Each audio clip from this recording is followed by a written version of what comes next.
Bienvenue dans Zéro Permission, le podcast pour revenir au vivant. Ici, on parle du corps, de la voix, des mues, des vérités qui reviennent quand on cesse de vivre contre sa nature. Et aujourd'hui, je vous retrouve pour un nouvel épisode du format Action et vérité vivante. L'idée de ce format, ce n'est pas de faire une interview classique, pas une conversation bien rangée où l'invité vient répéter son parcours, son pitch ou ce que son audience connaît déjà de lui. Ici, on ouvre plutôt une porte vers une parole plus vivante, une vérité peut-être moins préparée, un endroit plus réel, plus incarné, et surtout une vérité qui ne reste pas seulement dans la tête. Parce qu'à la fin, il y aura aussi une action, un geste, une décision, une trace, quelque chose qui permet à ce qui s'est dit de prendre corps. Aujourd'hui, je reçois Baptiste. Reste avec nous jusqu'au bout parce qu'à la fin, je demanderai à Baptiste de déposer une vérité vivante et de choisir un acte concret pour l'honorer.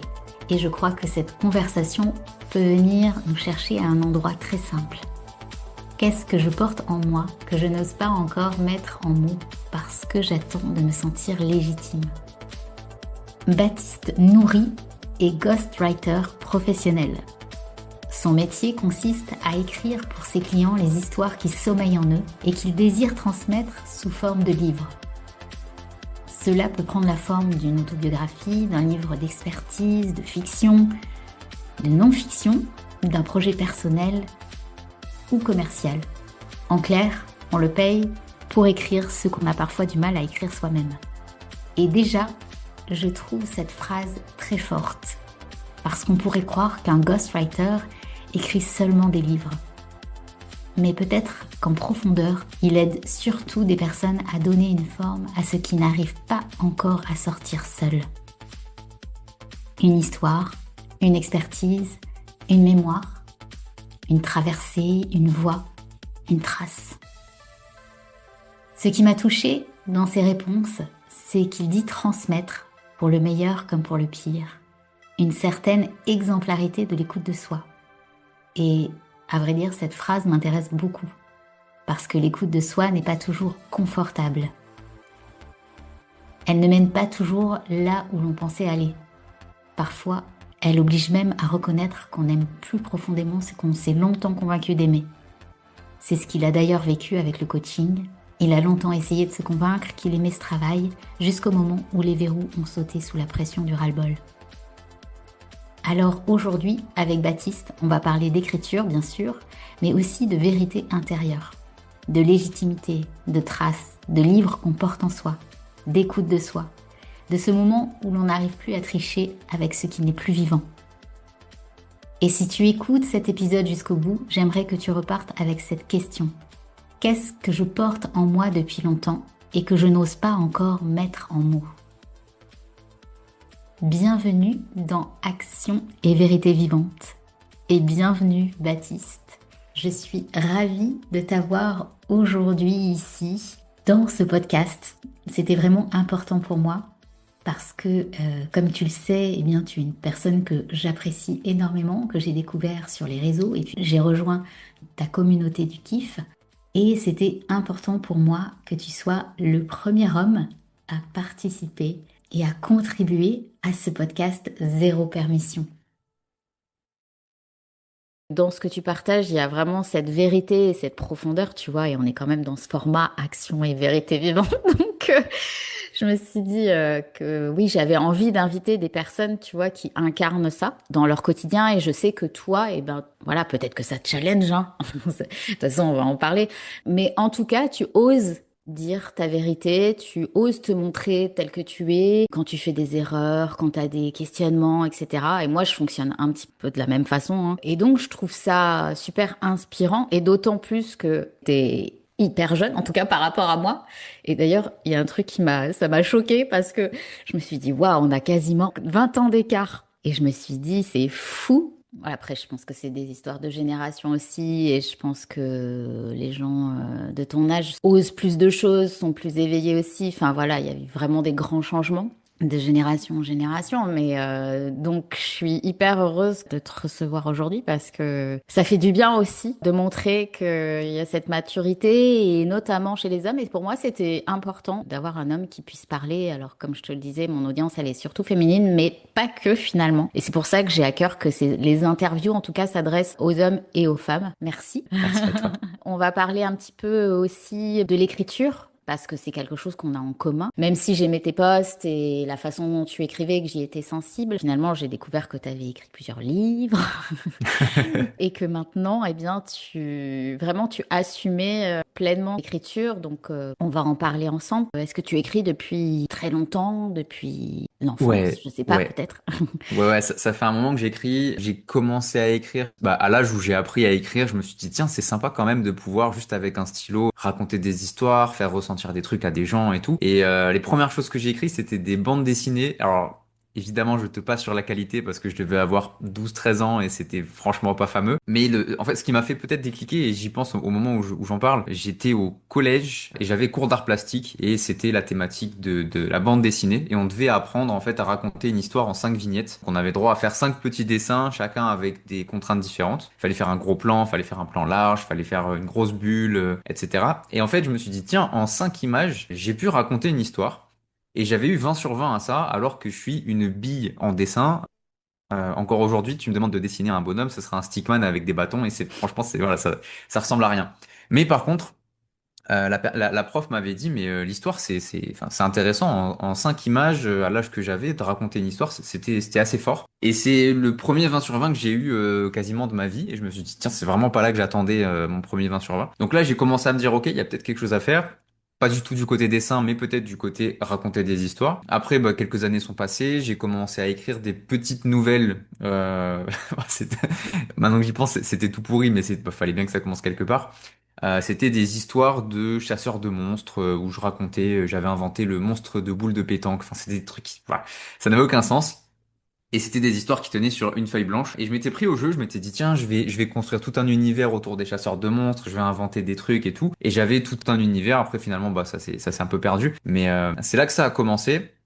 Après, j'ai traversé bah, pas mal de moments compliqués, notamment de la solitude et de la dépression. Enfin, les deux sont forcément venus un petit peu ensemble. Et là, pour le coup, c'est l'écriture qui m'a sauvé la vie parce que je me suis dit, ok, tout ce poison, ça peut pas rester à l'intérieur, faut que ça sorte quelque part. Quand j'ai cherché un peu sur Internet comment faire, on parlait de chansons, mais je sais pas chanter et je t'épargne tes oreilles. Je vais éviter de faire ce genre de truc. On parlait du dessin, dessiner, je sais pas faire. Et il y avait forcément l'écriture. Et là, je me suis dit, tiens, ok, comment on peut faire? Et ça parlait juste d'écrire ses pensées, d'écrire les trucs qui nous hantent. Je pense que ça m'a sauvé du suicide. Sincèrement, je pense que ça m'a sauvé du suicide. Alors, je passe de la rigolade un peu à une thématique plus lourde, mais je pense que ça m'a sauvé de ça. J'ai failli me foutre en l'air plusieurs fois, et à chaque fois, c'est en écrivant que ça m'a sauvé. Donc, je me suis dit, ok, il y a vraiment quelque chose à faire. Et après, au fur et à mesure que j'ai avancé dans la vie, que j'ai eu des relations avec des gens, etc., c'est souvent par le prisme de l'écriture que j'arrivais à le mieux toucher les gens, à leur faire ressentir des choses, à leur faire comprendre des choses aussi. Et je me suis dit, ok, là, je suis vraiment bon dans ça. Factuellement, j'arrive à me dire que, bah, ok, j'ai un niveau dans ça qui est, toute humilité gardée, hein, supérieur à la moyenne des gens qui veulent communiquer des choses par écrit. Et au fur et à mesure, bah, je suis devenu coach. Et là encore, au niveau des formats, là où tout le monde fait de la vidéo avec des beaux montages, bon, du podcast, j'en fais aussi. Mais je me suis dit, ok, moi, c'est vraiment l'écrit. Et c'est par le format écrit que je me suis fait connaître, que j'ai fait mon beurre et que, voilà, encore aujourd'hui, je me suis dit, bon, bah, j'assume. Je vais écrire mon premier bouquin. Et puis les livres sont arrivés, j'en ai fait un, deux, trois, là j'en suis à 9. J'ai fait des formats très différents, j'ai fait des guides de personnalité, j'ai fait de la fiction, de la non-fiction, j'ai fait des livres de techniques marketing, j'ai fait un dictionnaire, j'ai fait plein de trucs. Et du coup bah je me suis mis, bon ça maintenant je ne t'apprends rien, je me suis mis dans le ghostwriting, et je me suis dit ok j'assume pleinement le fait que mon truc à moi c'est d'écrire, j'ai envie d'être payé pour ça parce que c'est ce que je fais de mieux et c'est comme ça que je vais servir le mieux les gens. Et ça m'a amené aujourd'hui à en parler comme je t'en parle maintenant. Voilà pour Hmm. la petite histoire. Et d'ailleurs, je vais rebondir là-dessus, hein. Tu m'as dit que on te paye justement pour écrire ce que les gens ont du mal à écrire eux-mêmes. Et du coup, j'aimerais bien partir de ça parce que je trouve que c'est assez beau. Et qu'est-ce qui est si difficile, à ton avis, dans le fait d'écrire sa propre histoire? Les blessures, les émotions, le poids. Après, il y a plein de blocages qu'on peut voir. Il y a aussi les relations. Dans le sens, si tu as vécu quelque chose de difficile avec quelqu'un, bah forcément, tu vas parler de ça et donc tu vas parler de ce quelqu'un. Parler de ce quelqu'un, c'est difficile parce que ça te ramène à ce que tu as vécu avec cette personne. Ça peut être des violences, ça peut même enfin, violence, humiliation, tout ce que tu veux, mais même juste une petite phrase anodine qui t'a fait beaucoup de mal, bah tu peux avoir du mal à revenir dessus et te dire ça me blesse de remettre dans un état dans lequel j'ai souffert pour pouvoir le raconter correctement. Et moi, je fais un petit peu le pont entre l'événement et la personne, si tu veux. Donc ça, c'est un vrai blocage pour les personnes qui veulent écrire. Et puis ouais, il y a plein de choses. Il y a les croyances aussi. Écrire un livre, c'est dur. Écrire un livre, c'est long. Écrire un livre, c'est compliqué, c'est complexe, etc. Donc ouais, moi, mon travail, en fait, si tu veux, c'est d'être le traducteur. Donc les entretiens que je peux avoir avec les gens, on en a eu un tous les deux aussi, c'est très cool. Bah forcément, on va amener des sujets qui peuvent être vraiment lourds, qui peuvent être difficiles. Encore hier matin, j'étais dans un appel. Le sujet, ça tournait autour du viol collectif. Donc on était vraiment sur des c'était très lourd et moi l'idée c'est vraiment de dire ok on se pose, moi j'amène aussi une douceur dans l'accompagnement et dire à la personne voilà dis-moi comment tu l'as vécu avec tes mots et en sentant que ça te fait pas du mal de le dire de telle manière, moi je m'occuperai de trouver les bons mots et ensuite bah tu liras et tu me diras si cette façon de le dire c'est ok pour toi et c'est aussi de donner à la personne la voix qu'elle ose pas forcément prendre parce que bah écrire un livre c'est engageant quoi. On se dit ok il y a des gens qui vont le lire donc il y a des gens qui vont me juger donc il y a des gens qui vont apprendre aussi ce que j'ai vécu par ce prisme-là. Ça moi je l'ai appris à mes dépens. J'ai parlé de choses que mes parents savaient pas et quand ils l'ont appris ils ont dit ah bon pourquoi t'en as jamais parlé? Et je disais bah parce que moi la façon d'en parler c'est écriture donc et je sais qu'il y a beaucoup de gens qui partagent ce truc-là donc voilà c'est aussi faire un petit peu le messager de ce que les gens ont vécu et le traducteur aussi je fais plein de métiers en même temps donc voilà et après il y a aussi bah, trouver les bons mots tout bêtement tout le monde n'a pas un vocabulaire super développé ou n'arrive pas forcément à trouver les bonnes images pour illustrer un propos pour illustrer quelque chose qu'ils ont vécu donc j'apporte aussi ce truc-là parce que j'ai une grande passion d'apprendre des mots des jolis mots. On parle français, la langue française c'est quand même une très belle Hmm. langue et il y a plein de manières de dire des choses. Donc l'idée c'est de leur apporter cette écoute et de pouvoir honorer aussi leur histoire de la meilleure manière possible quoi. Ouais, ouais, c'est beau. Et c'est un peu comme si aussi tu es une sorte de témoin, en fait, de cette histoire qu'ils viennent raconter. Bah, il y a ce côté thérapeutique. Ça je Hmm. peux pas dire le contraire. Les gens avec qui je travaille ils me le disent. Ça fait trop du bien. Ça fait trop du bien de pouvoir en parler en sachant que déjà ça sera pas jugé, ça sera pas commenté, etc. Ça sera juste traduit, réécrit d'une manière plus propre encore, mais sans dénaturer le propos. Et les gens, ça leur fait du bien d'écrire un livre en fait. Ils se disent mais le processus par lequel tu passes quand tu écris l'histoire de ta vie, c'est extrêmement transformateur. C'est pas facile tous les jours, ça c'est clair, parce qu'il y a des moments où tu vas te retrouver dans les zones les plus sombres de ton histoire et t'as pas du tout envie d'y retourner. Donc moi, en tant que ghostwriter, c'est mon travail de te faire aller là-dedans, mais en te tenant la main, en te disant, t'inquiète pas, tu n'as pas besoin d'y retourner toute seule. On va être deux pour le faire. Je vais te protéger aussi peut-être de ressombrer, de retomber dans les mauvaises croyances, dans les peurs, etc. Moi, mon travail, c'est aussi d'avoir une forme de protection sans rentrer dans un espèce de rapport victime-sauveur. Mais voilà, de pouvoir apporter une protection, une sérénité, une paix par rapport à des événements qui ont été difficiles. Donc voilà, c'est aussi mon rôle, quoi. Je me sens très proche de ton geste parce que justement, dans mon univers, dans la maison Ruby, en fait, je parle beaucoup de retranscrire, de laisser vraiment être porté par son histoire, finalement, de l'embrasser. Et toi, tu fais ça par le livre et c'est une façon de matérialiser. Moi, je trouve que c'est une façon aussi de laisser une trace, de matérialiser tout ce qui nous est arrivé et finalement de l'honorer, en fait. Il y a cette Complètement. dimension-là. Donc, ouais, c'est très beau. Qu'est-ce qui change chez quelqu'un, par exemple, tu vois, quand son histoire, elle commence à prendre forme à travers le livre? Alors, quand tu dis qu'est-ce qui change chez une personne, c'est à quel niveau plus ou moins?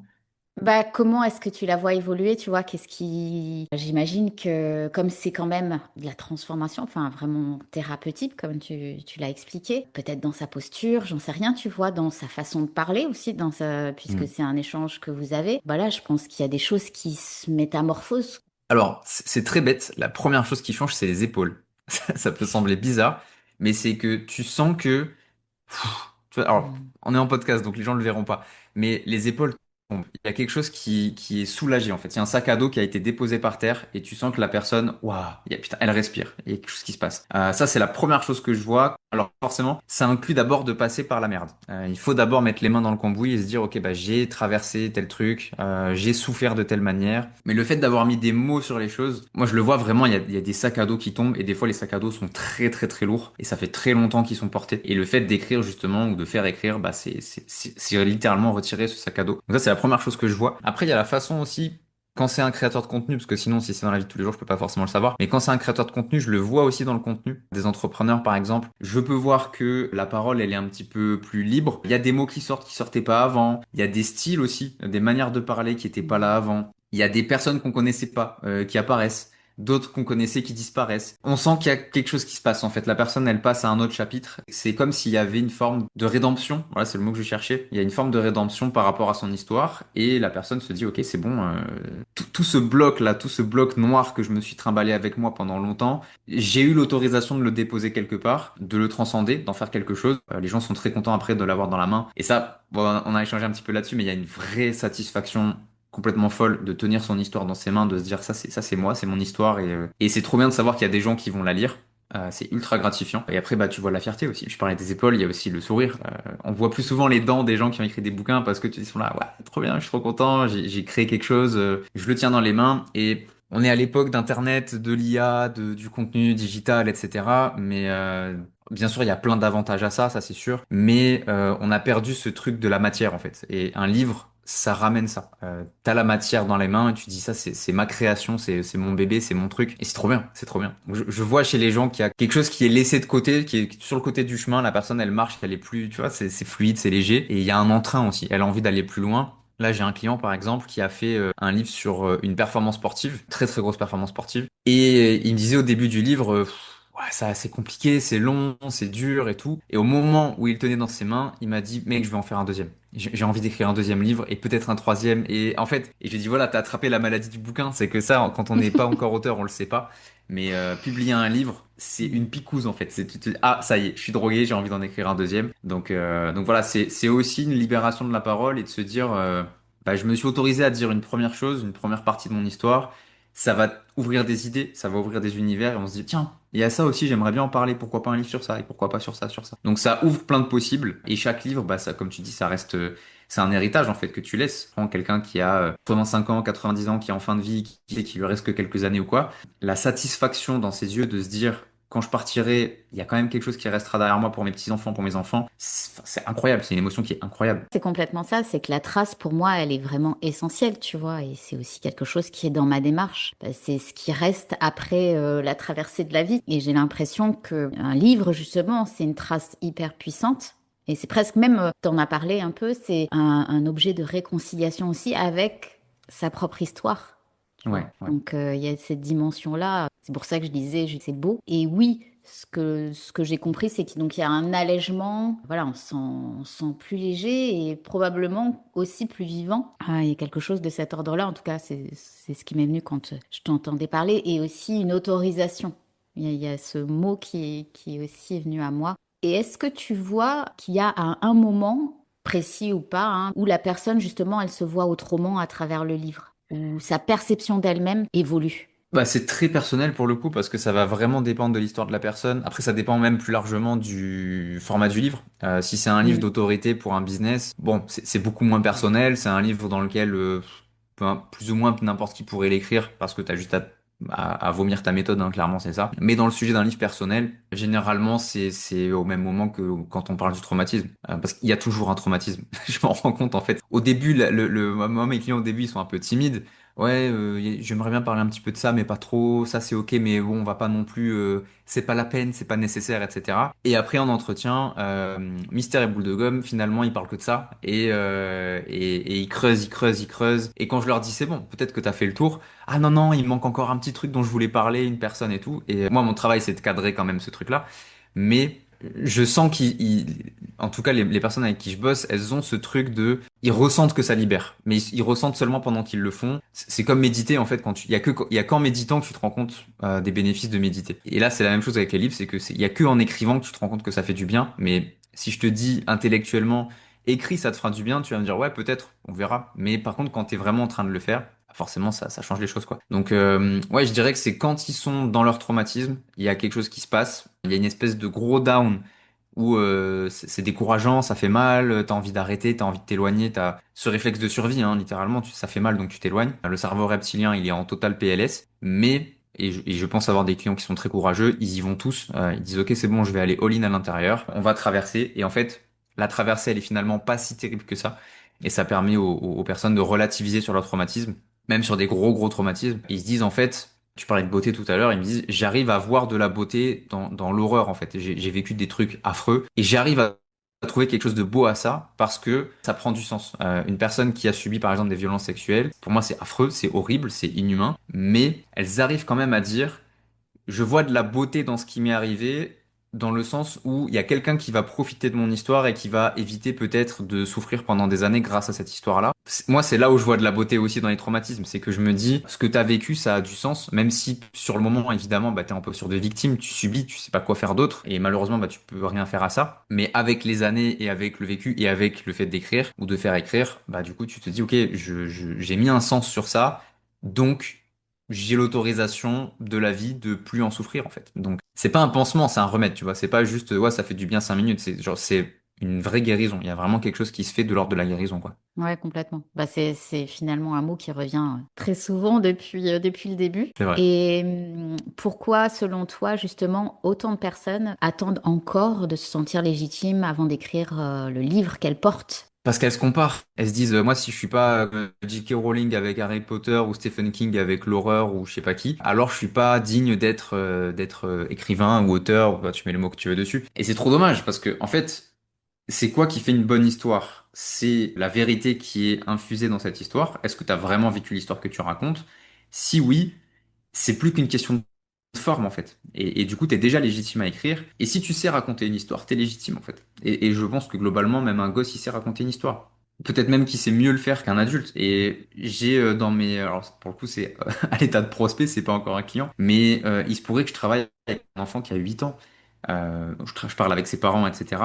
Parce que l'enfant a vécu des super voyages en Inde, etc. Et pendant son voyage, il a fait un livre à sa manière. Tu sais, il prenait des cailloux, des feuilles, des conneries qu'il trouvait là-bas, et il les collait dans son livre, et ça faisait un gros truc. Et en fait, ses parents, je connais la maman qui me disait, mais moi, j'aimerais bien avoir une version professionnelle, tu vois, du livre, pour qu'on puisse avoir un objet qui pèse pas 4 kilos de cailloux. Et je me disais, voilà, si un gamin de 8 ans a ce truc de me dire, mais moi, j'ai envie d'écrire un livre, et moi, je suis légitime d'écrire un livre, juste parce que j'ai vécu une histoire, et j'ai une certitude que ça va être cool pour les gens, pourquoi pas vous? Tu vois, j'ai envie de dire, tout le monde Mhm. peut écrire son histoire. Après, encore une fois, le reste, c'est la forme. C'est ok, comment tu fais comment tu mets du style, comment tu mets du rythme, comment tu mets un ton qui va parler à ton audience, de quels événements est-ce que tu vas parler, comment est-ce que tu vas les raconter, quelle est l'intention derrière le livre. Ça, c'est extrêmement important pour un livre, c'est quelle est l'intention que tu mets dessus, parce qu'il n'y a pas toujours des bonnes intentions derrière les bouquins. C'est de te dire, j'ai une intention pure de créer un bel objet. J'ai envie de mettre du cœur dans ce que je vais écrire. Vamos, en fait. T'as pas besoin de plus que ça. Il y a personne qui a besoin de te valider. Il n'y a pas quelque part un comité d'auteurs qui va dire, ah, vous, non, vous avez pas encore le niveau, vous devez établir tel prérequis. Non, il n'y a pas ça, en fait. Ça n'existe pas. Faut pas confondre le fait d'être auteur et le fait d'être éligible par une maison d'édition. Une maison d'édition, elle va avoir ces exigences-là. Moi, je suis pas passé par une quelconque maison d'édition. J'ai quasiment 10 bouquins à mon actif à mon nom, en plus de ceux qui sont faits pour les autres. J'ai pas attendu une validation. Un livre, c'est quoi? C'est différent. Enfin, c'est une accumulation de posts, si on peut dire ça comme ça. Donc, si t'écris déjà des trucs, même des petits trucs, tu peux écrire plusieurs fois ces petits trucs pour en faire un gros, et ça donne un livre. Et t'es auteur, et c'est terminé, en fait. C'est aussi simple que ça. Oui, puis je pense qu'il y a peut-être tu sais, cette croyance aussi que on croit que on doit avoir vécu des choses extraordinaires, super originales, pour mériter d'écrire. Et pourtant, moi je trouve que les livres qui parlent de l'ordinaire, c'est les meilleurs en fait. C'est les bouquins extraordinaires, le chevalier qui sauve la princesse et qui tue le dragon. Bon, c'est bon, on a la dose. Mais je sais pas moi, la petite nana qui avait juste besoin de croire en elle pour aller faire les études de ses rêves et qui a rencontré l'amour pendant ses études et qui finalement change de travail parce qu'elle préfère aller voyager, je sais pas où. C'est très classique. Mais ça nous parle parce qu'on se reconnaît là-dedans. Donc j'ai envie de dire, si l'histoire, elle est classique, mais qu'elle est super bien racontée, il n'y a aucun problème en fait. Au contraire, au contraire. Moi, je suis passionné de lire des histoires classiques. Ne pas hésiter à chercher l'extraordinaire dans l'ordinaire, en fait. Il y en a toujours. Mm. Comme on a, Mm. on a parlé juste avant de la beauté dans l'horreur, il y a aussi de l'extraordinaire dans l'ordinaire. Oui, c'est ça. Et je pense qu'à partir du moment où on est vraiment dans notre vérité, où on partage vraiment quelque chose qui nous tient à cœur, qui fait vraiment partie de ce qu'on a vécu ou de ce qu'on traverse ou de voilà, ça peut même être des choses qu'on a envie de vivre, j'en sais rien moi, tu vois. Ça pourra toujours intéresser des gens. C'est sûr. En fait, un bon livre, c'est juste se dire quels sont les problèmes que j'ai résolus dans ma vie. Même si le problème, c'est faire cuire une crêpe sans poêle, tu vois, c'est ok, c'est un problème. Mais il y a quelqu'un qui va l'acheter parce qu'il y a quelqu'un qui va rencontrer ce problème et qui va dire, tiens, comment je peux faire ma meilleure crêpe et qui va mettre un gros sens là-dessus, tu vois. Pour toi et moi, faire une crêpe, bon, bah, c'est le goûter de 4 heures et l'enjeu, il s'arrête là. Mais pour la mamie qui a 90 ans et qui voit ses petits-enfants une fois par an, qui veut leur faire le meilleur goûter, bah, pour elle, c'est important de faire des bonnes crêpes, en fait. Et c'est ça le truc, c'est de se dire, dans les petits problèmes que tu as résolus au quotidien, dans lesquels tu as mis de l'enjeu, il y a d'autres personnes sur la planète qui mettent encore plus d'enjeux sur ce problème, qui ont encore plus besoin de la solution que toi. Et c'est ton devoir moral, entre guillemets, si tu as envie d'écrire, de te dire, bon, bah, ok, j'en fais profiter les gens, quoi. Ouais, encore une fois, l'ordinaire dans l'extra, enfin, l'extraordinaire dans l'ordinaire. C'est la base des bons livres pour moi. Oui, puis c'est ce que tu partageais tout à l'heure. Je pense que cette notion d'intention, elle est importante. C'est pourquoi, quelle est l'intention derrière, qu'est-ce qui me motive en fait, qu'est-ce qui m'habite pour que j'ai envie de passer dans la matérialité, de laisser cette trace-là et peut-être de servir aussi. En tout cas, moi, c'est C'est ce qui vrai. m'appelle. Ouais, bah c'est vrai que bah de toute façon tu le vois, un mauvais livre quand il est mauvais généralement c'est qu'il part pas de la bonne intention. T'as rarement des livres qui sont mauvais juste parce que la forme ça va pas. Et des exemples il y en a plein. Tu prends bon il y a une coach que je vais pas citer son nom parce que diffamation tout ça qui avait publié un livre sur la loi d'attraction etc. Et c'était à l'époque où moi j'étais dans ça. Tu vois je cherchais un petit peu des trucs à ce niveau-là et je l'ai acheté et en fait tous les trois paragraphes, t'as un QR code vers un lead magnet, une formation gratuite ou un truc comme ça. Et je voyais, tu vois, que l'intention du livre, c'était, je vais créer un produit commercial qui va me faire un petit peu de revenus et qui en plus va attirer des gens dans mon écosystème. Et en fait, quand t'as lu le livre, au moment où tu fermes le bouquin, tu te dis, mais putain, j'ai rien appris, ça m'a rien apporté. Et surtout, parce que si t'apprends rien, c'est pas grave. Mais si t'as rien ressenti, là c'est grave par contre. De l'autre côté, parce que ma femme est très dans la dark romance, la littérature de ce genre-là, et dans son univers, il y a eu un buzz, un très très bad buzz d'une nana. Elle, l'intention, c'était je vais choquer pour choquer, histoire de faire de l'audimat, etc.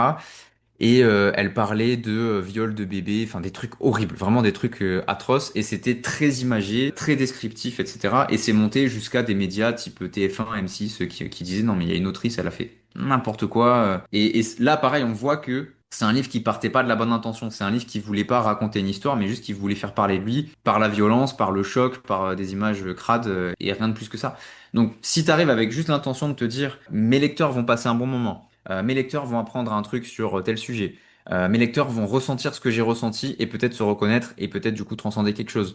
Là, ton livre, il part déjà sur les bonnes bases. Après, le reste, encore une fois, c'est de la stylistique. Moi, c'est mon travail après d'accompagner ça, de dire voilà, ok, là, le style, on peut le travailler, le machin, etc. Mais si t'as les bonnes intentions, ton livre sera bon. Par défaut, ton livre sera bon. Après, il y a la mise en page, la correction et tout, mais ça, c'est du détail en fait. C'est des choses que n'importe qui peut apprendre et travailler. Et si tu prends le temps, tu peux bien faire les choses, quoi. Ben merci. Et alors j'ai une question complètement innocente et novice, mais qu'est-ce que Ouais. ça fait justement de tenir un livre à son nom et dans ses mains, de l'avoir là, tu vois la page de couverture et tu te dis waouh. Alors là, tu me prends à mon propre jeu parce que je disais que je trouvais les mots pour les gens, mais là, j'ai du mal à trouver les miens. Qu'est-ce que ça fait de toucher son livre, d'avoir son livre dans les mains? Alors déjà, je pense que la première fois que je l'ai fait, t'as un poids qui tombe. Tu te dis, waouh, là, là, j'ai fait un truc. J'ai accompli quelque chose. Et en fait, tu as la certitude que quand tu vas dans la rue, les 10 prochaines personnes que tu vas croiser, t'es probablement la seule qui l'a fait. Peut-être que tu vas en croiser une ou deux, mais c'est tout. Donc tu dis déjà, je rentre dans un cercle. J'en parlais à mon client dont je parlais tout à l'heure. Je lui disais, mec, ton livre, il y a 5% de la population qui arrive à se lancer dans l'écriture d'un livre. Et il y a 2% de ces 5% qui arrivent jusqu'au bout du livre et qui le tiennent dans leurs mains. Donc tu fais partie des 2% des 5%. Donc rends-toi compte de la petite proportion de la population dans laquelle tu es. Donc déjà tu te dis voilà, je fais partie d'un cercle un peu fermé et tout, et ça fait plaisir. Donc ça c'est la partie égotique, hein, on est 100% égo, fierté. Après tu sens que t'es capable de faire des trucs aussi. Tu te dis, ouais, enfin, me concernant, tu vois, le petit gars que j'étais, qui écrivait des histoires sur une feuille blanche et qui arrivait pas à aller plus loin, aujourd'hui, il tient un livre qui fait 200, 300, 400, 600 pages. Je dis ça parce que j'ai fait tous les modèles. T'as une grosse fierté. Après, bon, voilà, t'as les mains moites, tu dis, putain, c'est à moi, ça. Et je pense, toute proportion gardée, que ça doit ressembler à une sensation de quand tu viens d'accoucher. Tu tiens ta progéniture, tu dis, waouh, ce qui vient de sortir, quoi. C'est, waouh. Je pense que nous, les hommes, c'est peut-être le truc qui nous en rapproche le plus pour essayer de vous comprendre, vous les femmes, quand vous accouchez.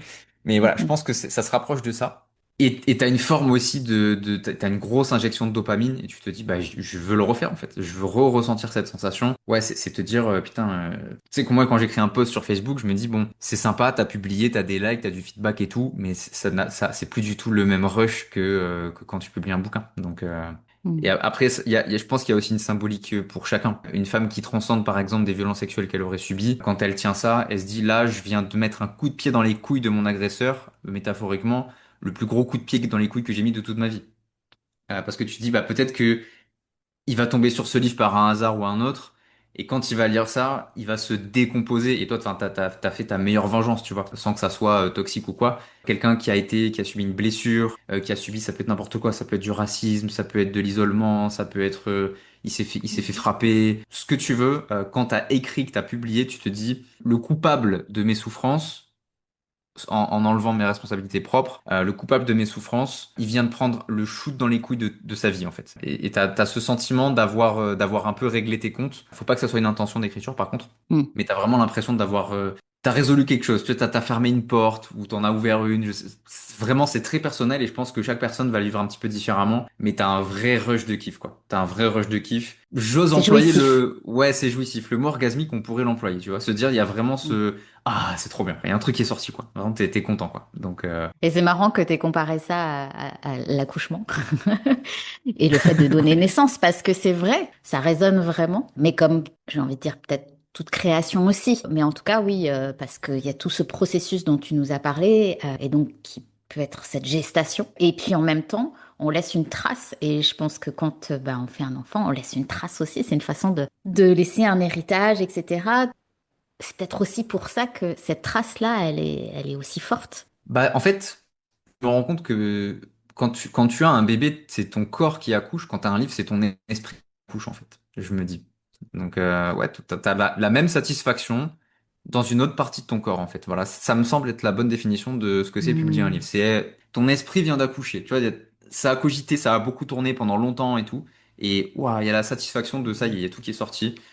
Ouais, je pense que je ferais pas mieux. En termes de, en termes d'image, c'est l'esprit qui accouche, en fait. Oui, puis il y a ce moment où justement, une histoire peut s'arrêter d'être seulement intime et Ouais. puis elle devient une matière à transmettre. Moi, je trouve Hmm. que c'est ça qui est beau aussi dans le fait d'écrire, Bah, notamment. tu as cette anticipation aussi quand t'écris de te dire, je pense à telle personne qui, quand elle lira ce livre, sera très très impactée. En fait, tu sais, tu penses à son visage, tu penses à ses yeux, tu penses à son regard, tu penses à son cœur aussi. Tu dis, là, je sens que quand elle lira ça, ça va palpiter parce que ça va la toucher très fortement. T'as aussi cette anticipation de à quel point ton lecteur, ça va lui faire du bien. Quel meilleur cadeau que de se dire, j'ai envoyé beaucoup d'amour à une personne et tu multiplies ça par le nombre de lecteurs et ça peut aller très vite en fait. Donc tu reçois aussi une grosse vague d'amour. Encore faut-il que ton livre soit écrit dans, on va dire, une bonne forme, un excellent fond, une très bonne intention. Mais si tu as ces Hmm. ingrédients-là, c'est un cadeau exceptionnel en fait d'écrire un livre. Tu m'avais partagé aussi transmettre une certaine exemplarité de l'écoute de soi. Et tu Ouais, m'avais ajouté pour le meilleur comme pour le pire. ouais, malheureusement et heureusement. Quand tu te dis justement pour le meilleur et comme pour le pire, qu'est-ce que l'écoute de soi justement t'a déjà coûté? Beaucoup d'argent, beaucoup de relations, beaucoup de temps, beaucoup d'énergie, beaucoup de peur aussi, beaucoup de nuits blanches, beaucoup d'emmerdes, beaucoup de choses. Mais à chaque fois, enfin, pas de regrets. Mon exemple le plus proche, c'est d'avoir changé de métier en fait. J'ai fait du coaching pendant quasiment 10 ans et j'ai passé quasiment 10 ans aussi à rabâcher à tout le monde. Mais écoutez-vous, faites les trucs à partir de vos désirs, amusez-vous, etc. Jusqu'au jour où c'est moi le pauvre gars qui se dit, bah putain, je m'amuse plus, qu'est-ce que je vais faire avec tout ça? Il y a eu cette transition qui était pas facile en vrai de se dire bon bah ok là je vais lâcher je vais lâcher toutes mes croyances, je vais lâcher un monde entier en fait pour passer sur un autre et je me suis rendu compte de à quel point c'est facile de dire ça à ses clients et à quel point c'est pas facile de le faire pour soi, mais je l'ai fait quand même et je me suis dit je sais qu'il y a des gens quand ils vont me voir le faire ça va les inspirer, ça va créer quelque chose chez eux aussi, ça va être vecteur de changement pour des gens. Et j'ai fait mon fameux post qui avait beaucoup marché, où je disais, bah les gars, j'arrête tout, en fait, je laisse tout tomber, parce que je m'amuse plus, parce que j'en ai plein le cul, parce que l'univers du coaching, ça me parle plus et je me reconnais plus là-dedans, et voilà. Et ça fait que bah, ton chiffre d'affaires, il tombe à zéro net d'un coup, donc économiquement, c'est déjà difficile. Ensuite, en voyant ton chiffre d'affaires qui passe d'un certain montant à zéro, bah tu te dis merde, là je sens que j'ai fait mathématiquement, j'ai fait une erreur. Idéologiquement, bah, il faut que tu arrives à retrouver la foi de se dire, OK, là, ça va marcher une deuxième fois pour moi. Et en plus, je fais un travail où un livre, je peux signer des clients à 15 000, 20 000, 50 000, 100 000 euros. C'est pas des deals que tu as tous les jours, ça. Donc, il faut avoir la foi que ça va arriver. Il faut oser contacter des gens que t'as pas l'habitude de contacter. Il faut oser aussi aborder des sujets en coaching que j'ai pas forcément abordé tout le temps. Donc, ouais, c'est très, très challengeant. Mais en même temps, je vois que les gens continuent à me suivre. Typiquement, et j'ai beaucoup de clients qui étaient dans le coaching avec les entrepreneurs du kiff, etc. Ils sont encore là. Preuve étant, on est là tous les deux. Enfin, tu m'as entre guillemets suivi sur cette transition-là. Et je me suis dit, ok, là, le grand bénéfice que j'ai de faire montre d'exemplarité par rapport à l'écoute de soi, c'est que les gens me suivent pas pour ce que je fais, ils me suivent pour qui je suis. Et ça fait vraiment une différence énorme. Parce que si les gens me suivaient juste pour mes formations, bah, quand j'arrête de faire des formations, on va me dire, bon, bah, tu m'intéresses plus, ciao. Là, je sais que les gens me suivent pour peut-être ma philosophie personnelle, pour la façon dont je vois les choses, pour ce que j'ai envie de partager, pour le ton, la façon que j'ai de parler, pour mon style, peu importe pour ce que c'est, mais c'est pour de l'être, c'est pas pour du faire en fait. Donc l'idée c'est de savoir s'écouter et de comprendre que c'est un énorme actif pour rassembler des gens. Pour moi, c'est peut-être mon point numéro un sur comment je développe mon propre leadership en fait. Alors je dis pas que je suis un grand leader ou quoi que ce soit, mais à mon échelle, le leadership que je peux avoir, c'est en très grande partie à travers ça en fait. C'est juste que je m'écoute et les gens qui veulent me suivre, c'est des gens pour qui ça fait écho, qui ont envie de s'écouter aussi. Donc je sais que je vais avoir autour de moi des gens qui sont authentiques, qui ont envie de faire des choses qui leur ressemblent et a fortiori écrire des livres qui leur ressemblent aussi. Et moi, bah, c'est tout bénef, quoi. Donc voilà. Mais voilà, faut savoir que s'écouter, ça a un coût, mais c'est toujours un coût qui vaut le coup, si je peux me permettre la répétition. Ben oui, mais ça résonne beaucoup parce qu'on peut avoir cette peur de passer aussi pour quelqu'un d'instable, d'incohérent, tu vois, en suivant ce qui est juste pour soi. Parce que le fait de s'écouter, bah, en fait, on n'est plus la même personne qui a une semaine, qui a 2 semaines, 3 mois, Ouais. et on évolue constamment, en fait. Donc, il peut y avoir cette peur de se dire, oh là là, mais qu'est-ce que vont penser les autres? Peut-être qu'ils vont me voir comme quelqu'un de complètement farfelu, instable. C'est vrai. Après, moi, ce qui m'a beaucoup aidé, parce que j'ai eu cette peur aussi de me dire, putain, mais les gens, ils vont plus comprendre ce que je fais, en fait. Ils vont se dire, mais il est perdu, ce mec. J'avais très peur de ça. Et en fait, je me suis dit, mais peut-être que les bonnes personnes, elles vont trouver de la cohérence dans mon incohérence. Elles vont se dire, ouais, c'est vrai, ce mec-là, c'est un peu le bordel. C'est vrai qu'il a pas l'air de trop savoir ce qu'il fait. Il a l'air d'être un peu en freestyle. Mais la vérité, c'est que dans la vie, on fait tous un peu de freestyle. Même les gens qui ont l'air les plus structurés, ils ont aussi du bordel dans leur existence. Et moi, j'ai envie de dire, bah, j'assume que du jour au lendemain, je peux changer. Et j'aurais pas peur de le montrer. Il y aura des conséquences. Est-ce que je suis prêt à les assumer, oui ou non? En l'occurrence, me concernant, c'est oui. Et après, bah voilà, les gens qui veulent me suivre dans mon aventure personnelle, et bah, c'est très bien. Et le contenu aussi, je me suis dit que j'allais écrire sur les réseaux, non pas dans une intention de vendre mes trucs, même si c'est la finalité, mais dans une intention de juste faire mon propre journal intime public et de dire voilà, moi je vous raconte ma life, je vais vous expliquer ce que je vis, ce que j'aime pas, ce que je vis, ce que je vis pas, etc. Je vais tout vous partager. Et quand ça fera écho chez vous, eh ben ce sera tant mieux pour vous et je serai très content. Je serai sincèrement heureux que ça fasse écho chez vous. Et quand je créerai quelque chose, une offre, une formation, que je publierai un bouquin ou quoi, il y a des gens, je sais que ça leur parlera pas. Et c'est pas grave parce que ce sera seulement pour les gens à qui ça parle. Et quand j'ai cette foi aussi de me dire les bonnes personnes seront trouvées par ce que je propose, je m'inquiète plus en fait de pas être visible, d'être incohérent, d'être quoi que ce soit. Parce que les gens qui m'intéressent, moi, c'est des gens qui m'aiment, qui me suivent, qui ont envie d'en savoir plus sur ma personne et pas forcément sur mes actes, même si les deux peuvent être connivents.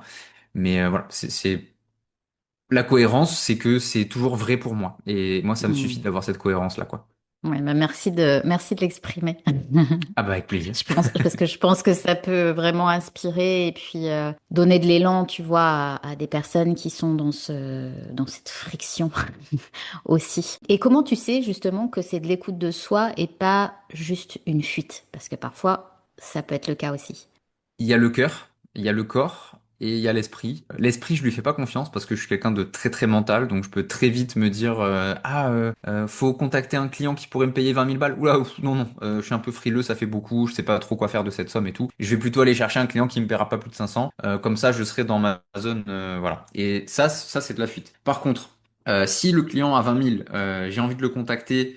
parce que je sens que le message de ce client, il est trop bien, parce que j'ai envie sincèrement d'écrire pour eux, etc. Là, à ce moment-là, j'y vais. Donc, je suis très, très, très dans l'écoute du corps, un peu moins du mental. Je crois pas que le mental, ça soit notre pote. Ça, je l'ai appris en thérapie. Anita, du coup, qui peut-être passera par là, m'a beaucoup fait travailler là-dessus. Elle m'a dit, en gros, le mental, son rôle, c'est de t'emmerder et de t'empêcher d'avoir un quelconque changement. Parce que le mental n'aime pas le changement. Donc, je sais que dès que je suis appelé par quelque chose de différent, le mental, il va dire, oh putain, calme-toi, c'est trop dangereux, tu risques de perdre machin, etc. Mais si le cœur, il insiste, si tu sens que même le corps insiste, que tu te sens presque, t'es physiquement tiré par cette chose-là, tu sais que t'es pas dans la fuite. Tu sais que t'es appelé par quelque chose. Donc, est-ce que tu ressens un appel ou pas? Ça peut être une première question à se poser. Est-ce que physiquement, t'es attiré par quelque chose ou alors t'es repoussé par autre chose. Moi, en l'occurrence, le coaching, ça me repoussait physiquement au point que je me suis fait la réflexion quand j'allais sur Facebook, sur l'ordi, et que je tombais sur un poste de coach, j'avais un réflexe tout bête, c'est je reculais ma chaise. Et je me dis putain, mais c'est quand même fou que ça arrive jusque-là, quoi. Et quand j'avais des postes d'auteurs, de gens qui parlaient d'écrire et tout, tu sais, je me mettais comme ça proche de l'ordi, je commençais à lire et tout, et je me disais putain, mais le corps, il est en train de parler à ma place, quoi. Et donc le corps, c'est un très bon indicateur. Et après, tu auras des signes, en fait. Ouais, t'es bon en écriture. Ah, tu devrais écrire des livres. Ah, tu devrais écrire des livres pour les gens. Ah, quand est-ce que tu écris un livre sur ça, etc., etc. Et tu sais, ça gravite. Et au bout d'un moment, t'as tellement de signes, tu te dis, bon, je peux plus faire semblant, en fait. Je le sais. Donc j'arrête de faire genre, j'entends pas. Et puis voilà, quoi. Et je pense que la bonne direction à suivre, elle se fait entendre comme un enfant le ferait avec sa mère. Tu prends un enfant qui a besoin d'attention, il va tirer sur la jupe de sa mère, il va dire maman, maman, je veux quelque chose et tout. S'il n'écoute pas, l'enfant, il va faire quoi? Il va tirer encore plus fort, il va dire mais maman, maman, écoute-moi, j'ai envie de te dire un truc. Et plus tu vas ne pas écouter cet enfant, plus il va être casse-couille. Donc au bout d'un moment, tu es obligé de t'occuper de cet enfant.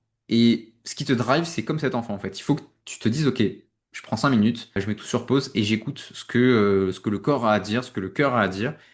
J'éteins un petit peu la tête et je vois ce qui sort. Et puis ça peut t'amener au bon endroit, quoi. Bah oui, parce que ça me paraît tellement logique finalement que le corps nous prévienne avant la tête. Enfin, moi, m'observe aussi là-dedans, tu vois. Qu'est-ce que tu as dû quitter, alors de façon vraiment nette, pour rester justement fidèle à toi-même? Tellement de choses. Une typologie de clients déjà. Il y a des clients, je pouvais plus. Typiquement, quand tu es coach business, tu as des clients qui ont beaucoup d'argent, qui ont jamais de galère et qui t'embêtent une fois par an pour te dire j'ai besoin juste d'un petit doc, etc. C'est vite fait. Et tu as les clients, ils te payent 50 euros et c'est les pires casse-couilles de l'univers. Et je me suis dit, ces clients-là qui sont toujours en galère, toujours en demande, toujours dans le stress, dans le manque et tout, j'ai dit, si je baigne là-dedans encore 10 ans, je vais me trouver une corde et je vais me pendre quelque part. Donc c'est vraiment pas la peine. Et à côté de ça, bah alors il y a la typologie de clients, il y a les relations, il y a certaines personnes aussi, peut-être de la famille, dont j'ai dû pas forcément me couper, mais avec qui je prends des distances raisonnables parce que elles m'aident pas. Bah, je travaille aussi sur ça. Ça veut pas dire que je les aime pas, mais ça veut dire que l'influence qu'ils ont malgré eux, même si c'est de l'amour qui est mal emballé et qui moi du coup ne m'aide pas à avancer. Donc je fais attention à ça. Et c'est très très dur pour l'ego de l'admettre, de se dire bah je fais un petit peu de distance avec des membres de ma famille parce que moi j'ai ma famille hein, profondément, mais il y a l'influence d'un humain à un autre et famille ou pas famille, bah des fois c'est pas forcément sain. Mm. Après, il y a quoi? Il y a beaucoup de croyances, mais ça, c'est encore un travail euh, qui est continu de toute manière. Des sources d'inspiration aussi, des gens que j'écoutais avant que j'ai plus du tout envie d'écouter. D'autres que j'écoute et que j'écoutais pas avant. Donc ça, c'est assez marrant parce que c'est des gens, je me moquais d'eux, je crachais dessus, etc. Aujourd'hui, je suis là. Finalement, c'est intéressant ce que tu dis quand même.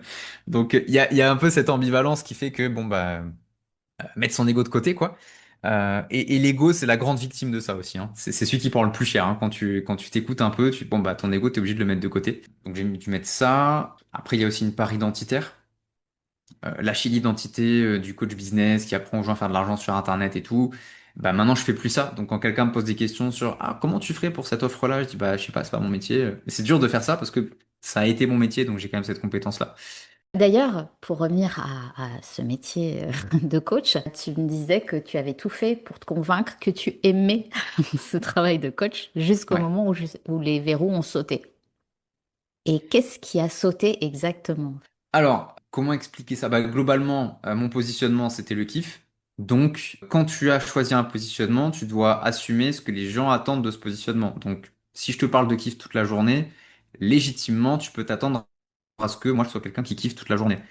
Bien sûr qu'il peut avoir ces petits moments de fatigue, ça, l'audience le comprend volontiers. Mais si je te dis, moi j'apprends aux gens à kiffer toute la journée et que ma journée se résume à chialer sous ma couette parce que ma vie elle est pourrie, tu vas dire, bon, il y a peut-être un petit problème d'alignement avec cette personne, donc je vais pas forcément la suivre. Donc c'était la balance dans laquelle j'ai galéré pendant plusieurs mois de me dire, putain, mais comment je leur montre que je m'amuse alors qu'en vrai, je m'amuse pas tant que ça. Je m'amuse à certains endroits, mais pas partout, et surtout pas partout où je le voudrais. Et en fait, le verrou, il a sauté quand je me suis dit là, si tu continues, tu vas finir par mentir en fait. Et là, je me suis dit non, c'est la zone que je suis pas ok de dépasser. Et tant pis si ça va me coûter de l'argent et tout, ce que je disais tout à l'heure au niveau du chiffre d'affaires, tout ça. Mm. Je me suis dit tant pis, je préfère payer le prix financier que le prix moral. Au début, je payais le prix moral avant. Je disais bon bah je ferai un petit peu semblant, j'exagérerai un petit peu, je vais arrondir un petit peu les coins. Là où je m'amuse à moitié, je dirais que je m'amuse pleinement et je serai à moitié en train de mentir. Donc je mentais un petit peu et quand je commençais à me dire non là, je suis vraiment en train de je sens que je suis sur une pente où arriver en bas, ça va pas être drôle ni pour moi ni pour les gens qui me suivent. La confiance des gens enfin que les gens me donnent, elle est beaucoup trop précieuse pour moi, donc j'ai dit non, là c'est un prix, je suis pas du tout ok de le payer. Donc c'est là que le verrou a sauté, j'ai dit ok j'arrête, je laisse tomber, je fais mon poste. Et ma femme du coup qui m'a beaucoup aidé sur cette période-là, qui me disait non mais pendant des mois, hein, elle me disait mais t'es pas au bon endroit. Genre, vraiment, elle sentait, tu vois, bien avant que moi je commence à le soupçonner, elle me disait ça sera autre chose. Dans ta vie, tu feras autre chose que ça. Mon ego me disait, mais non, je vais trouver une manière d'aimer ça et tout. C'est peut-être juste le comment, c'est peut-être juste le qui, c'est peut-être les clients que je vise ou quoi. Et finalement, j'ai fait le tour, j'ai tout essayé et j'ai dit, non, elle a raison.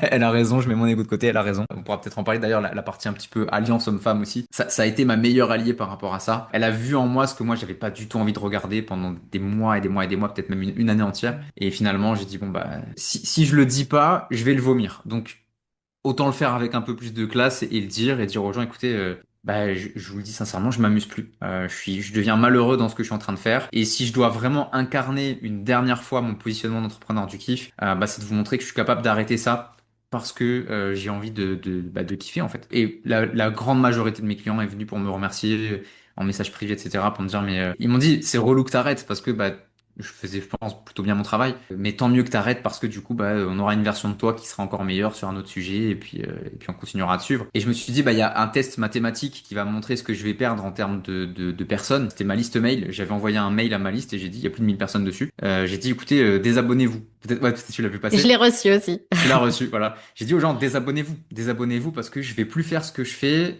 et la raison pour laquelle vous êtes ici ne sera peut-être plus valable. Et j'ai eu peut-être 3 désabonnements. Et j'ai eu une quantité de mails, c'est peut-être le mail auquel j'ai reçu le plus de réponses depuis que j'ai commencé, des gens qui me disent mais t'es fou quoi, bien sûr qu'on va te suivre, bien sûr qu'on va continuer, bien sûr que ça nous intéresse de savoir où tu vas et tout. Et là je me suis dit ok j'ai bien joué, j'ai bien fait mon travail. Et heureusement que je me suis écouté, donc on en revient à cette histoire d'écoute de soi. Ça coûte cher de s'écouter, mais le retour sur investissement, il est exceptionnel. Humainement parlant, financièrement parlant, etc. Et on a tout à gagner à s'écouter, quoi. Oui, mais c'est vraiment cette intégrité aussi qui est probablement une valeur importante pour toi. Ouais, ça me semble, ça fait partie des trucs évidents, quoi. Je me vois Mm. pas. Parce que moi, je le demande aux autres. Je demande aux gens d'être intègres avec moi. Donc, je peux pas demander ça à des gens sans être moi-même intègre avec eux.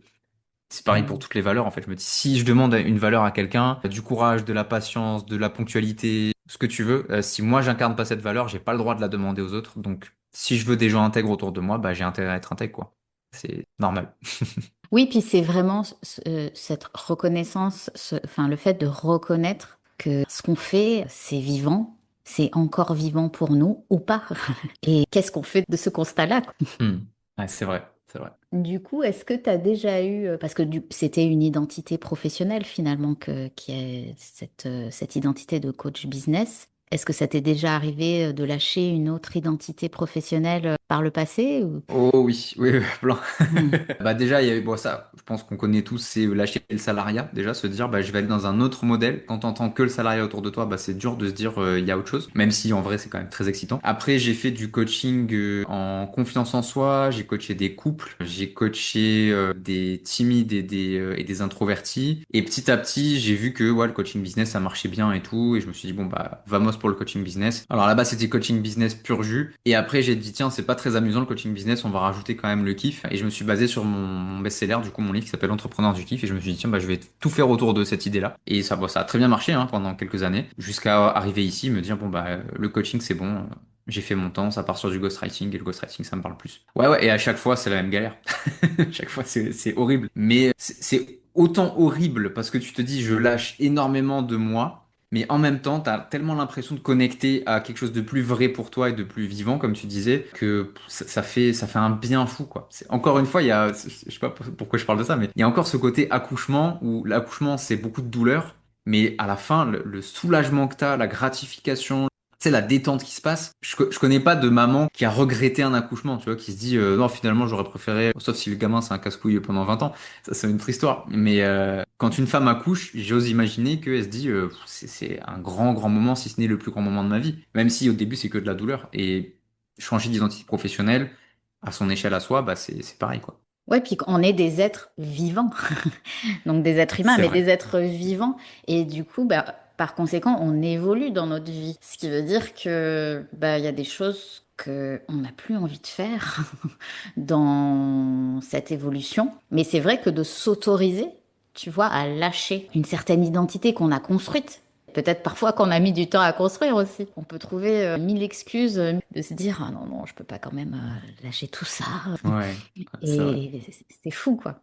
Et je pense qu'il y a une différence entre être bon dans quelque chose et être vivant dedans, comme ce Ouais. que tu peux sentir Mm, avec le mm. ghostwriting.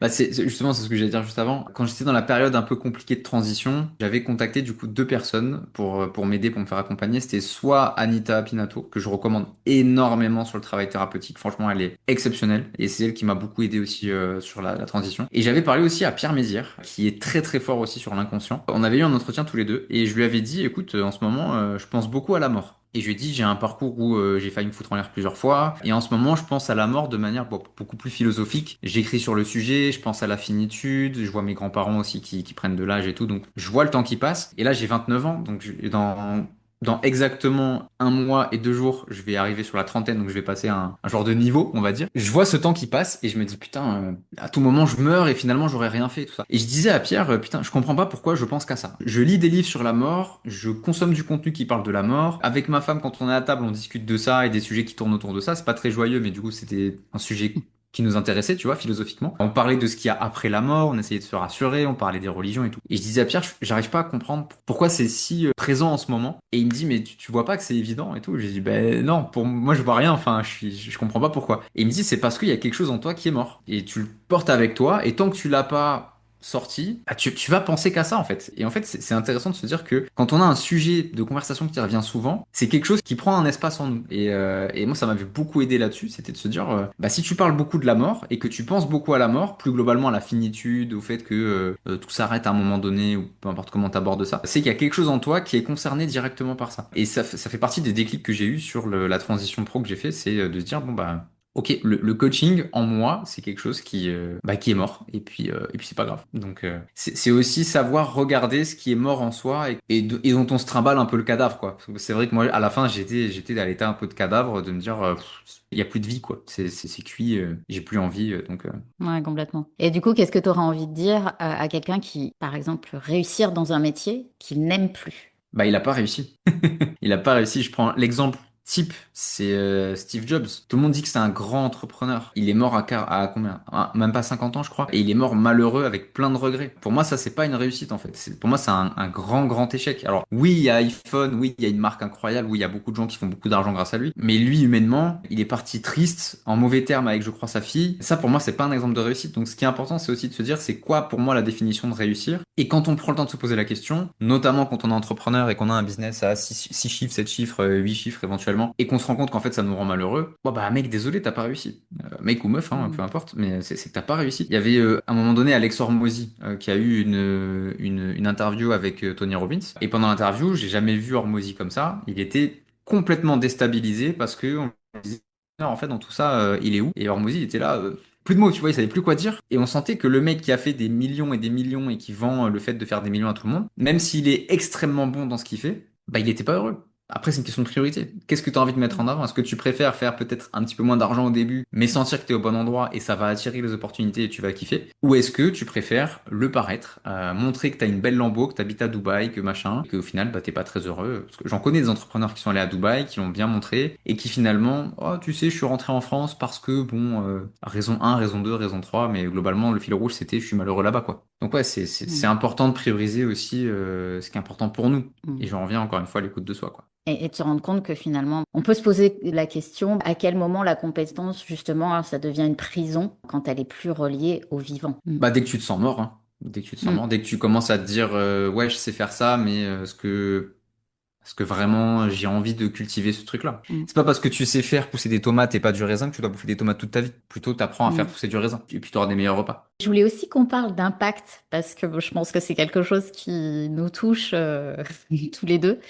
Comment toi, tu reconnais l'endroit justement où tu as le plus d'impact?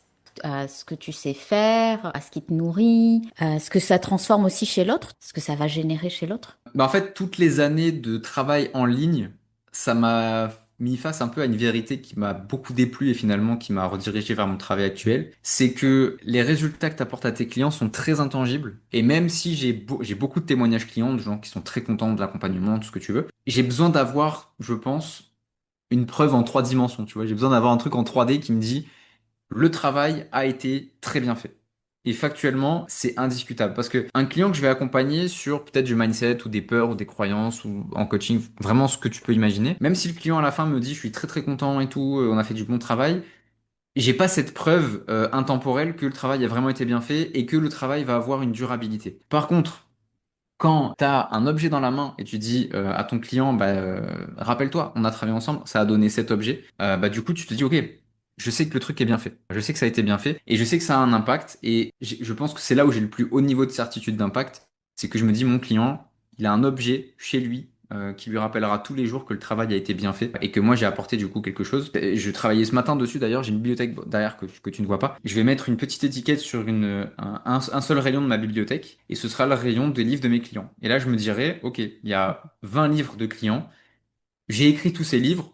À part moi, personne ne le sait parce que confidentialité et tout ce que tu veux. Mais j'aurai ces livres-là et je me rappellerai que bah, c'est 20 clients, c'est 20 processus complets de travail, c'est 20 fois les entretiens, les corrections, les relectures, le style, la publication, les challenges. Et ça me permettra aussi, au hasard, un de ces jours, me dire, tiens, en ce moment, j'ai un petit peu de mal à croire en moi, à me faire confiance. Je vais chercher n'importe quel livre et je me dis, ah ouais, c'est vrai que dans ce livre-là, j'ai traversé ça, et ça, et ça, et ça, et mon client, je suis fier de lui, et du coup, je suis fier de moi aussi à travers lui. Pour moi, l'impact, c'est aussi avoir un résultat visible. Au début, j'en avais pas besoin, et là, je pense que j'ai besoin de voir des résultats visibles chez mes clients. Je suis dans un truc où il y a 100% de certitude que le travail sera terminé, en fait. Un coaching business, oui, mon client peut faire un très bon mois et finalement le mois d'après, pour X ou Y raison, bah, il fait plus d'argent ou il a plus envie ou tout ce que j'ai fait, ça a servi à rien. Un livre, non. Un livre, c'est un actif que tu as toute ta vie et je sais que tes enfants vont le lire et tes petits-enfants peut-être vont le lire aussi. Quand je travaille avec un client, je pense aussi en termes générationnels. Je me dis quand ta descendance va lire ce livre-là, est-ce qu'ils vont sentir la personne que t'es? Est-ce qu'ils vont sentir l'âme qu'il y a à l'intérieur? Est-ce que ça va leur faire du bien de lire ça? Est-ce qu'ils vont se sentir inspirés par ce qu'ils ont lu? Et là, je sens que mon travail il est trop stylé, quoi.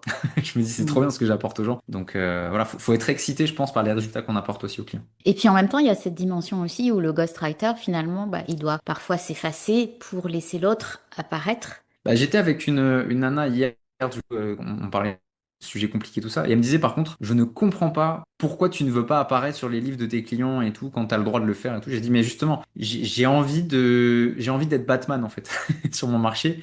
Les gens savent pas que je suis intervenu, mais ils sont en bonne santé parce que je suis intervenu. Alors, il n'y a pas d'enjeu de santé ici. Mais c'est de se dire, voilà, j'adore ce kiff d'être dans la confidence d'un livre où tout le monde se dit, putain, ce livre de tel auteur, il est trop bien et tout, et de me dire de mon côté, personne le sait, mais moi, je sais que c'est moi derrière, tu vois, j'ai créé quelque chose derrière. Soit je l'ai écrit, soit je l'ai supervisé. Et j'aime avoir aussi je l'ai sur mon site, en plus, la page elle est publique, page de portfolio, avoir ma petite galerie des trophées. De me dire, j'ai fait un livre sur ça, j'ai écrit sur ça, j'ai parlé de ça, j'ai eu tel challenge, créativement parlant, sur la structure, sur les sujets, etc.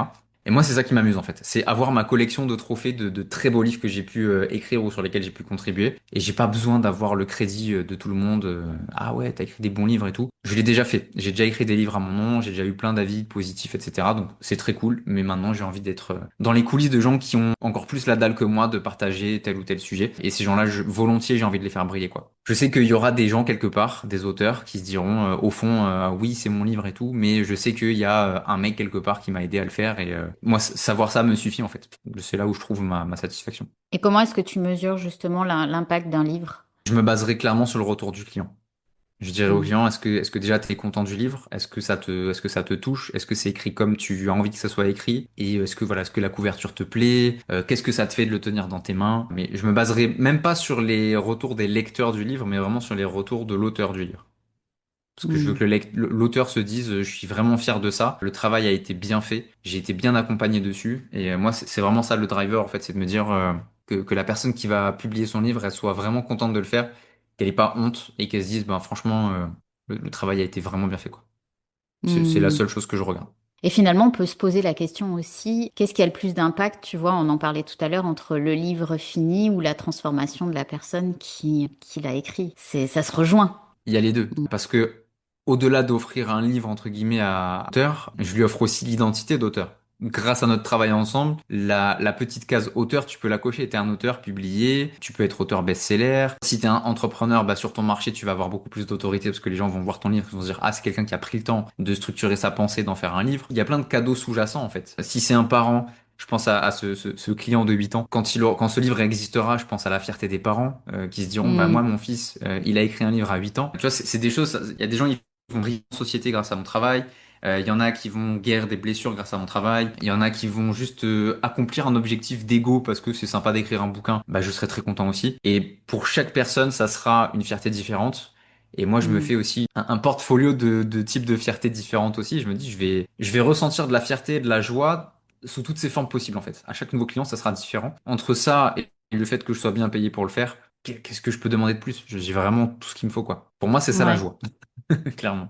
Et d'ailleurs, peut-être aussi que, tu vois, je pensais, ton plus haut niveau d'impact, il est forcément lié aussi à ton écoute pendant ce processus, finalement. Ouais, bah ça me fait travailler dessus aussi. Ça me fait travailler dessus. Mm. Les moments où dans ma vie j'ai manqué d'écoute, je me dis bah là, j'ai pas d'autre choix. Si je veux bien servir la personne, j'ai pas d'autre choix que de travailler à fond sur comment je suis présent. Et ça fait de moi aussi une nouvelle personne. C'est-à-dire que des choses qui me saboteraient entre guillemets la qualité de présence, bah, je vais devoir mettre de la conscience dessus. Et du coup, je vais devoir faire le travail pour proposer encore une meilleure qualité de présence. Je pense pas qu'elle soit mauvaise, mais j'ai envie de la peaufiner encore. Et je sais que au-delà du fait qu'un auteur par rapport à son livre, il va se transformer, il va acquérir des choses, etc. Moi aussi, en tant que ghostwriter, à chaque fois, ça va me transformer aussi. Et du coup, je suis en train de lire un livre qui s'appelle, de manière très logique, Ghostwriting de Andrew Croft, qui est ghostwriter professionnel. Il disait, en fait, lui, il faisait ce métier parce que ça lui permet de fréquenter ses héros et d'apprendre de ses héros, en fait. Et il disait, bah, moi, je suis payé pour fréquenter les gens qui m'inspirent le plus, apprendre d'eux et être payé pour ça. Je me disais, mais cette vision du métier, elle est trop cool. Je fréquente des gens que j'adore. J'écris pour eux, j'apprends ce que je sais pas de leur part, et je suis payé pour ça. Que demande le peuple? Je suis en totale gratitude de ce métier, quoi. Je pense que Mm. peut-être ça se ressent, mais je suis trop content de ce métier. Et Très est-ce bien. que ça a un impact, puisque tout à l'heure tu en as abordé un petit peu le couple, mais est-ce que ça a justement un impact aussi dans ton couple, dans ta façon de vivre ton couple? Bah, il y a du bon et du moins bon dans le sens où bah, ma femme, elle est très contente pour moi, et je sais que j'ai son soutien inconditionnel à chaque fois que je galère, elle est là, et franchement, c'est ma plus grande super-héroïne, c'est elle. Elle m'aide Mm. énormément. Donc, elle est là pour les victoires. Elle est là pour les échecs aussi. Quand je rate un appel avec quelqu'un, quand quelqu'un me dit, bah, finalement, je vais prendre quelqu'un d'autre. Bah, elle est là pour me dire à quel point c'est une bonne nouvelle, en fait. Typiquement, j'avais contacté l'hôpital de Monaco, que j'habite à côté, pour écrire pour les personnes âgées en soins palliatifs qui voudraient laisser quelque chose avant de partir. Et je me disais, bon, ça, c'est des endroits, si j'ai une réponse de leur part, déjà, c'est exceptionnel. Et j'ai une réponse dans peut-être les 24 heures.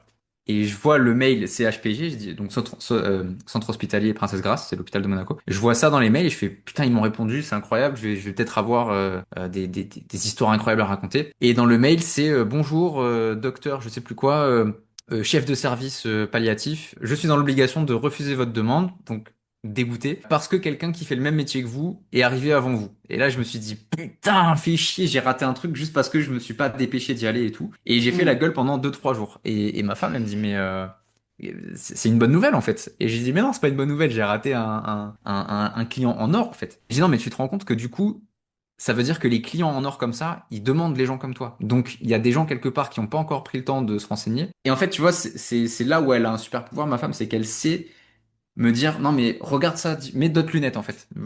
C'est Mm. une bonne nouvelle ce qui t'arrive. Et du coup, enfin, c'est une alliée qui est formidable, quoi. En Mm. parlant d'alliance, c'est une alliée qui est formidable et elle me sauve les miches à chaque fois. Moralement, elle me maintient à flot. Quand je coule, elle sait me remonter. Et inversement, quand elle est en bas, bah, j'essaye moi aussi de faire ce que je peux pour l'aider, quoi.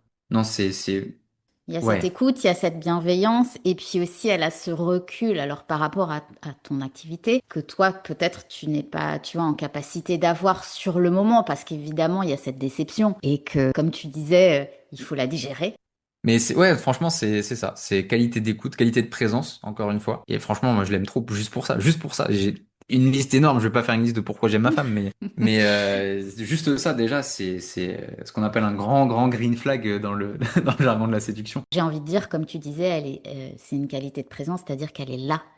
Et je pense que Ouais. dans un couple, ce qui est important, c'est d'être là et d'être là quand, pas seulement quand tout va bien, quand c'est le kiff, mais c'est d'être là aussi Ouais. pour l'autre dans tous ces moments de doute, parfois même dans des conflits, d'être encore là. Bah, c'est là où, moi, j'en avais déjà parlé avec un ami. Bon, lui, son couple, c'est un petit peu, un petit peu le bordel. Il m'avait posé la question, il me disait, mais comment vous faites à être heureux comme ça? Et en fait, le cheat code relationnel qu'on a avec ma femme, et je le recommande à n'importe quel couple, c'est quand il y a un problème, admettez tous les deux qu'il y a un problème, sans chercher un responsable, allez à la table dans votre salon, asseyez-vous, faites-vous une tasse de thé, et vous discutez. Et vous parlez, et tant que le problème n'est pas résolu, vous parlez, vous parlez, vous parlez. Même si ça doit finir en larmes, et moi généralement c'est c'est le cas pour nous, ça termine en larmes l'un dans le bras, dans les bras de l'autre, c'est pas grave, c'est juste communiquer, communiquer, communiquer, communiquer. Ça pour moi c'est le secret d'une relation qui fonctionne, c'est juste dire les choses. Même des choses qui sont déplaisantes, même des choses où on sait que ça va blesser l'autre, c'est de se dire ok, je me pose,